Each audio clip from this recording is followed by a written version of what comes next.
पंचायत निर्वाचन में आदिवासी मानू संरक्षण बाद देथिबा प्रतिवाद आज पाटनागढ़ ब्लॉक प्राय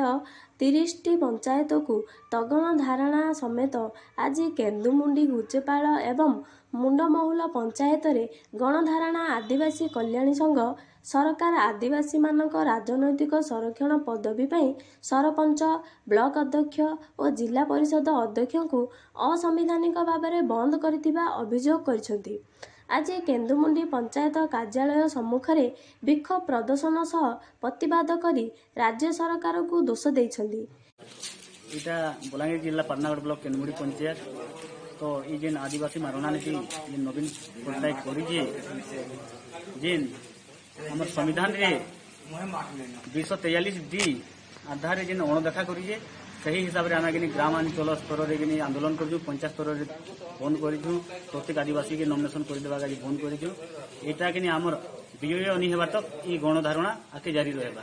एही आंदोलन रे पाटनागढ़ ब्लॉक सभापति अष्टरत्न बरिया सह संपादक सारथी बागे और केन्दुमुंडी कर्मकर्ता वृंद दुर्योधन बर्गे एवं केशव बरिया अनादि धारुआ अरुण बर्गे ललित मलिक शताधिक कर्मकर्ता जोगदे यही अभियोग करिसेंती जे जदिओ राज्य सरकार तांको देइथिबा पद न बदलांती ताहले एही आंदोलन एमती जारी रहिबा सह समस्त रास्ताघाट बंद करदेबु बोली चेतावनी देइछंती जिला आदिवासी कल्याण संघ। बलांगीर दुर्योधन बर्गे रिपोर्ट उत्कल खबर।